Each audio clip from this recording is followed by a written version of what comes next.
ముందుగా కడాయిలో 2 గరిటెలు నూనె వేసుకోవాలి.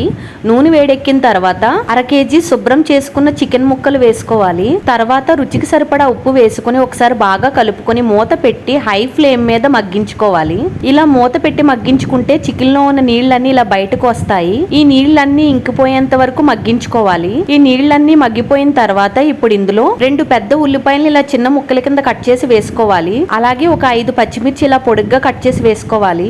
ఉల్లిపాయ పచ్చిమిర్చి బాగా ఫ్రై అయిన తర్వాత ఇప్పుడు ఇందులో 1 స్పూన్ పసుపు వేసుకొని ఒక 2 నిమిషాలు బాగా ఫ్రై చేసుకోవాలి. తర్వాత 1 స్పూన్ అల్లం వెల్లుల్లి పేస్ట్ వేసుకోవాలి. తర్వాత 1.5 స్పూన్ కారం వేసుకోవాలి. అలాగే పావు చెంచా గరం మసాలా వేసుకోవాలి. ఇవన్నీ వేసుకొని ఒకసారి బాగా కలుపుకొని మూత పెట్టి మీడియం ఫ్లేమ్ మీద మగ్గించుకోవాలి. చికెన్ బాగా ఫ్రై అయిన తర్వాత ఇప్పుడు ఇందులో చిన్నగా తరుక్కున్న కొత్తిమీర వేసుకోవాలి. కొత్తిమీర వేసుకొని ఒకసారి బాగా కలుపుకొని మూత పెట్టి మరొక 2 నిమిషాలు ఫ్రై చేసుకోవాలి. ఒక 2 నిమిషాలు ఇలా ఫ్రై చేసుకొని తర్వాత స్టవ్ ఆఫ్ చేసుకోవాలి. చికెన్ ఫ్రై ఇలా చేసుకుంటే చాలా అంటే చాలా టేస్టీగా ఉంటుంది. మీరు కూడా ట్రై చేయండి, పిల్లలు కూడా ఇష్టంగా తింటారు. నా ఛానల్ ని ఫస్ట్ టైం ఎవరైతే చూస్తున్నారో సబ్స్క్రైబ్ చేయడం మర్చిపోకండి. మరిన్ని న్యూ అప్డేట్స్ తో మళ్ళీ మీ ముందుకు వచ్చేస్తాను. అంతవరకు నేను మీ దేవి, సైనింగ్ ఆఫ్. By by.